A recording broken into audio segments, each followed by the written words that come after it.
Looking at some notable target share reports from week 6, starting off in Arizona, where Marvin Harrison Jr. left this one with a concussion.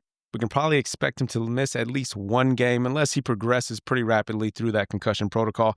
But Zay Jones stepped up in his absence, going 5 for 79 on 8 targets. And in this same game on the other side with the Colts, Pittman saw his lowest target share of the season, along with his worst fantasy performance of the season. He's consistently been on the overperforming category in the expected fantasy points. We talked about that last week. You can check that chart out in the link in bio. But Josh Downs has been on the rise over the last couple of weeks, has seen over 20% target share in the last 2 weeks and 14 fantasy points per game. Over in Cincinnati with Joe Flacco now at quarterback, T. Higgins had his best game of the season, had a season high in receptions and yards, an encouraging sign for T. Higgins owners. And George Pickens over the last few weeks in Dallas has been very fun to watch. I think this continues even when CeeDee Lamb returns. This Cowboys defense is very bad, and this offense is going to have to keep up with them being outscored. Over in Kansas City, Mahomes leads the NFL in dropbacks. He's 6th in passing yards.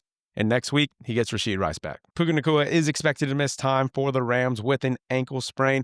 The Rams do have a bye week after their game in London in week 7. So the hope is that he does return after the bye, but there's always a chance that he could miss extended time based on the severity of the ankle. And with Quentin Johnson out in week 6, Ladd McConkey stepped up in a big way, leading the teams in targets. And it was also rookie tight end Oronde Gadsden seeing his best day as a pro. For the Giants, second game without Malik Neighbors and no Darius Slayton in this one. Little Jordan Humphrey leads the Giants in targets. Ricky Pearsall out for a second straight week for the 49ers. Juwan Jennings does return in this one, but it was still Kendrick Bourne leading the way for the 49ers.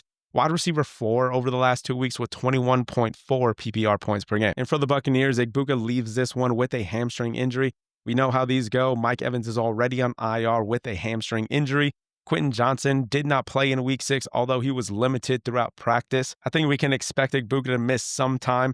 Cade Otton should get a bump up at the tight end position. We saw last year when Godwin and Mike Evans were out, he was a top 10 fantasy tight end. And then at the wide receiver position for the Buccaneers, hopefully Godwin is able to return. He did not play this one with a fibula injury, but Cameron Johnson and Tez Johnson should see bumps in this offense if Godwin and Egbuka misses time. That is going to do it for the target share report for week 6. Every game that has been played so far has been updated on the chart in the link in my bio if you want to go check them out. The Monday night games will be updated as soon as possible. Stay tuned later this week for the running back bell cow report, along with every running back and wide receiver matchups heading into week 7.